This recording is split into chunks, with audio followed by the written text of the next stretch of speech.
Hey guys, good morning. It's Monday, the 8th of October. It's starting. I'm not even sure what week it is. Wanted to give you guys uh, a brief update and kind of talk about an issue that I've talked about in the past before, but it kind of raised its head again today. Um, so, first of all, I'm excited for a lot of things. I'm excited because today I'm going to get an opportunity to meet some people I've never met before, which is what this whole journey has been about. Um, I have no doubt that there'll be someone that just be warm and welcoming. Um, I just left a family this weekend that was just phenomenal, and spending time with them. Uh, I'm excited because I'm going to get a chance to see some places I've never seen in my life before. The city of Phoenix, for one. Later this week, I think I may be getting to the Grand Canyon um, and get up to the Grand Canyon and see that. I'm excited because in 2.5 weeks at this point in time, I'm going to be uh, heading home to my family and seeing them for the first time in weeks, literally. Um, and I'm excited because of the unknown. The I only have 2.5 weeks left of this journey, but it might end up being. Isn't that weird? Like the mood lighting, with the TV on in the background as it changes. It's like mood lighting here. Anyway, but I'm excited because the 2.5 weeks may turn out to be the greatest 2.5 weeks of this trip. Um, I don't know. 2.5 weeks, yeah, 2.5 weeks, right? Today's the 8th, 15th, yeah, 2.5 weeks. Anyway, so I'm excited by that. At the same time, I'm sad about a few things. And so when I'm on the road, my news comes via my phone and the internet. So essentially, I look at Yahoo News, and sometimes you see things on there that um, really is upsetting. In my mind, one thing triggers other things. So let me share a little bit how that happened this morning as I woke up.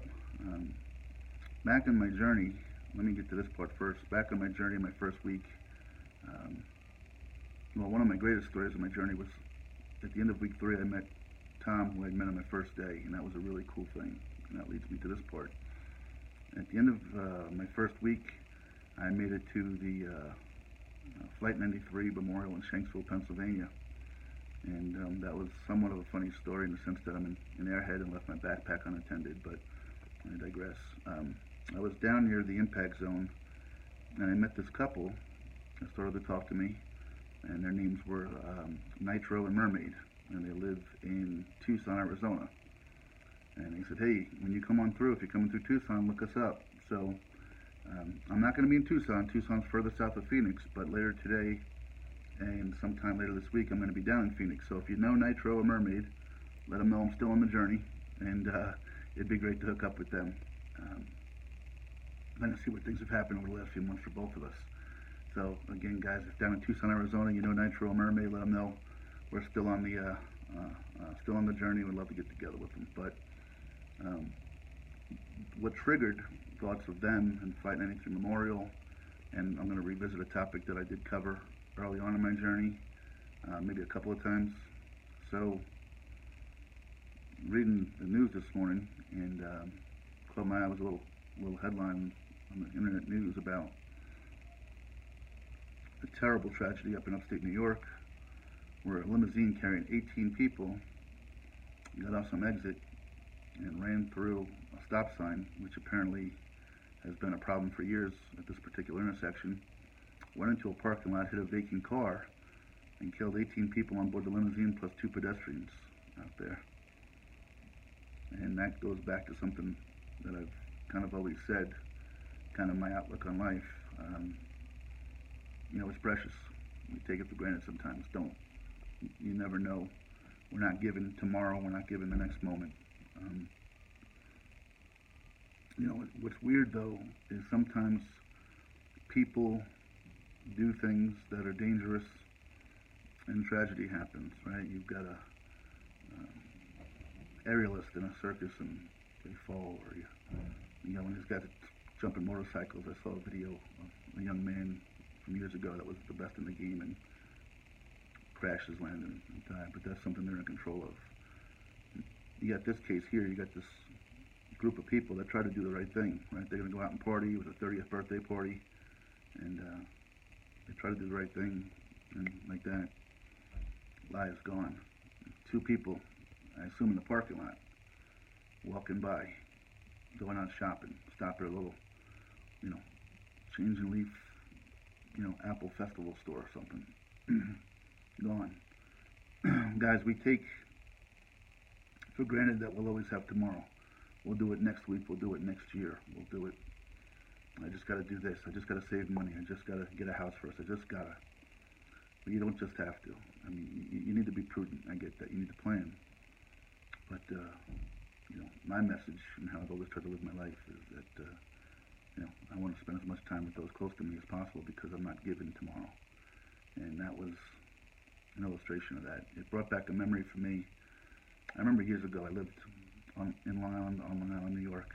And Long Island has the mainland, and then it's got these barrier beaches. Out near I lived, there was Robert Moses beaches.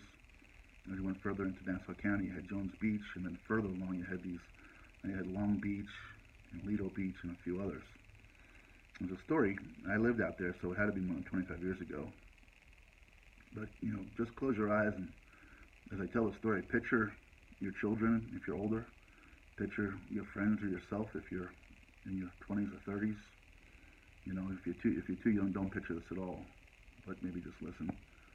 But this couple had gotten married, and they had their marriage ceremony at the church, and they were going to the reception at one of these beach, reception halls. And the limo was turning across the 2 lanes of traffic into the reception hall, carrying the bride and the groom, when 2 young guys, if I remember correctly, one of the guys was driving a Monte Carlo Super Sport, which is a pretty big car, drag racing down the strip, because it wasn't very highly driven, for Long Island anyway. And they T-boned this limousine, killed, I don't know if both the bride and groom were killed or just the bride, or I don't remember that part. But again, here you are celebrating what may be the happiest day of your life at that moment. Little girls grow up to be married, right? That's their big day. You get married, you say I do, you take pictures, you head on down to reception to celebrate with all your friends and family, and like that, life is gone. And we all have just amazing stories like that. We all know of stories like that. Unfortunately, it's not so rare. Not every one of us hasn't heard of something like that in our hometown or whatever. So again, my message to you guys is, do the prudent thing, as these young people did. Get in a limousine. Don't drink and drive. And that's not what was the cause in this particular instance.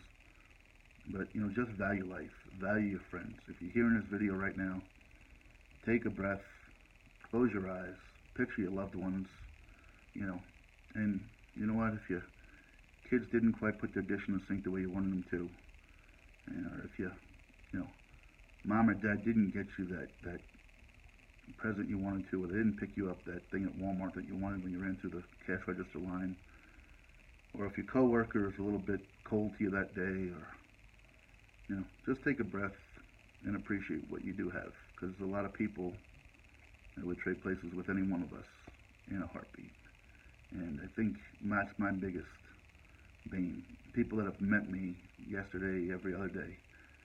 One of the things I miss the most, I'm telling you right now, I miss the most. I was almost begging Christy, let me cook breakfast for everybody yesterday, because it's just, on Sundays at my house, my son's an early riser, I'm an early riser. We usually get up, and I'll be up, and he'll come out a few minutes later, and we'll watch he'll put a movie on or something that he likes. And an hour and a half later, his sister strolls out, and I make them Dad's special pancakes, and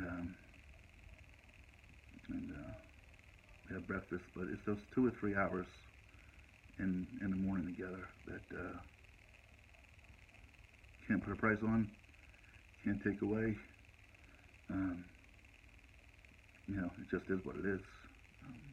I mean, every memory is like that, but on this journey, those quiet mornings, those quiet Sunday mornings that I get a kick out of before we start running the baseball and running to here, running to there.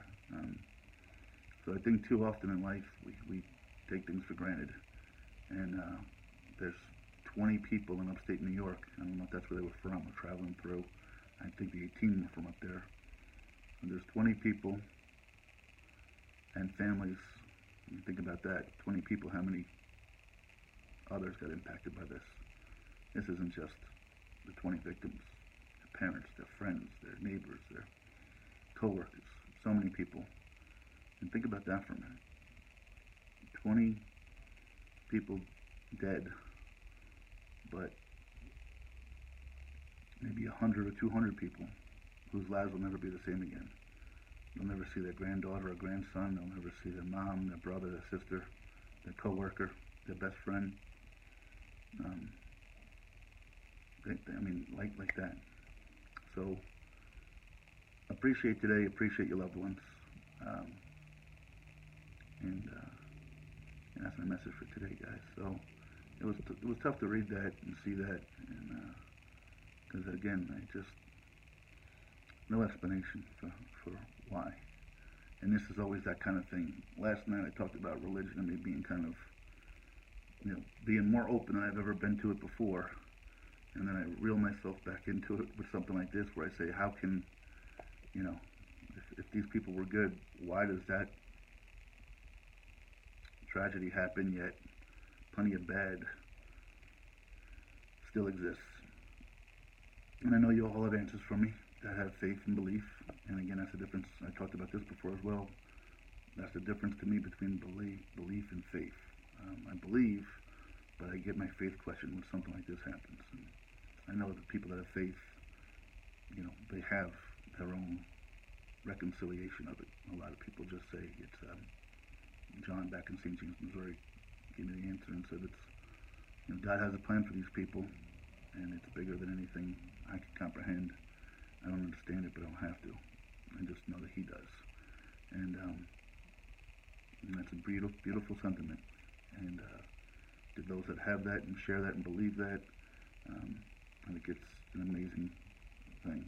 As I talk about it right now, I also think for those families impacted and involved, it might be a great coping method for them to tell themselves that, to help them try to get their hands around why this unexplainable incident happened. But again, guys, every time you step out of your house, every time you get into a car, anything's possible. Like I said, one of the most special people on the journey is my man. Where is it? Oh, here it is, right here. So Wiley gave me this ribbon yesterday. Thank you, Wiley. But Jet Smith is right here. And imagine having a 5-year-old that just collapses from a stroke. I mean, imagine that for a minute. We all think that you live to a ripe old age and then you got to deal with sickness and illness, but there are children's hospitals in every city for a reason, because there are children that are sick and dying. We're not promised, we're not guaranteed, we're not granted or given anything. So, guys, just appreciate your loved ones. All right, it's really pleased for me, if nothing else. Not to change the topic to something positive, but again, I'm wrapping up. I'm excited to get home to my family. I'm excited to meet some new friends this week, and I really am excited for the unknown of the next 2.5 weeks. I really am.